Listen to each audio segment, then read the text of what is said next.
Steven Universe returned this week from hiatus to continue its 4th season, and the first new episode back was a double-lengther entitled Gem Harvest. As we join the show, Steven is getting ready to spend the night at the barn, only to discover in their boredom Lapis and Peridot have taken up farming.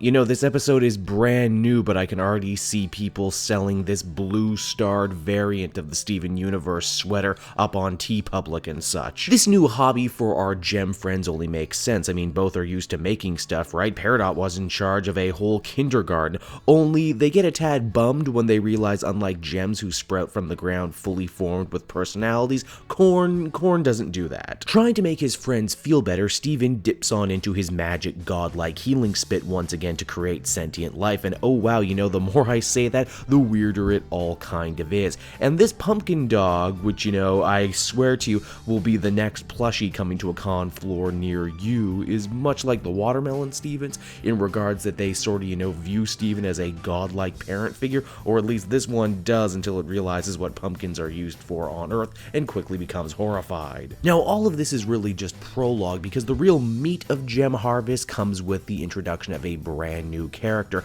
Cousin Andy DeMeo. Technically, he's Greg's cousin, but for simplicity's sake, they all just call him Uncle Andy. Turns out this was the family barn, and he's none too happy about Lapis and Peridot crashing there. Honestly, Andy doesn't seem happy about most things. He raves about his hatred for hippies, that being a hobo is a man's job, illegal space aliens, and Greg not being traditionally married. Oh yeah, Andy's one of those uncles. I think we all have an uncle like him in our lives, don't we? Or in some horrible cases, maybe a whole family of Andys. And while this new guy doesn't really gel with Steven and his assorted family, the kid likes the idea of having an uncle and vice versa, so he attempts to try and get everyone to break bread together by having a nice family meal, the kind Uncle Andy remembers from his youth. This is all a lot easier said than done, mainly because Andy seems to blow a gasket over absolutely everything the gems do. In a nice little encapsulation of what the story is trying to say here, Andy gets particularly upset when he sees that Pearl has repurposed one of his old plane engines into an oven. Because, you know, in Andy's mind, everything needs to stay exactly the way it's always been because change is scary. Unlike Steven and Pearl and the rest of the gems who see the benefit of moving forward, remixing and recycling things from the past to move forward into the future. More and more too, we begin to see how the DeMeo family kind of fell apart. Greg left to become a musician. We hear a lot about an Aunt Deb who left with her partner, so on and so forth.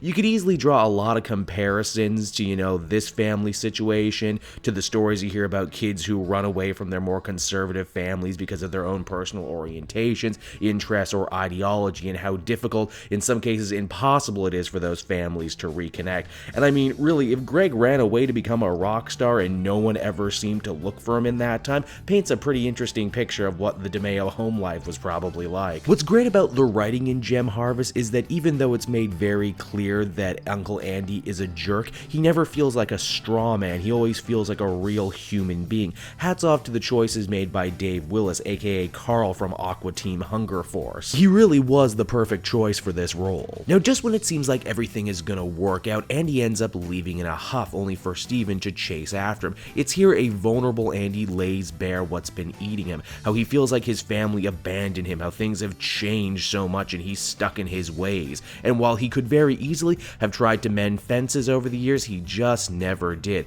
But it's Steven who, while he may have nothing in common with his uncle, still wants him to be part of his life, if only so he can be that much closer to the human side of his family. This is once again a very mature, very wise beyond its years kind of message from Steven Universe, a show known for weaving in social commentary with the action and other fun stuff. The moral of Gem Harvest is that while it may be difficult to accept people like Andy, we are all still part of the family human, and we do better when we see ourselves in other people. In short, Gem Harvest was a positive, uplifting little tale that imparts ideas that I don't think kids will truly appreciate until they're much older, but at the end of the day, that's kind of what makes it so special. Overall, I would give this one a 9 out of 10. Hey everyone, thanks so much for watching my newest video. I hope you enjoyed it, and while you're here, why not check out another video I have on offer, or maybe if you're feeling in a supportive mood, you want to like or subscribe. And if you want to support the creation of more videos just like this one, then please by all means check out the Kate Joel Patreon. A little bit goes a very long way, and I will see you all next time.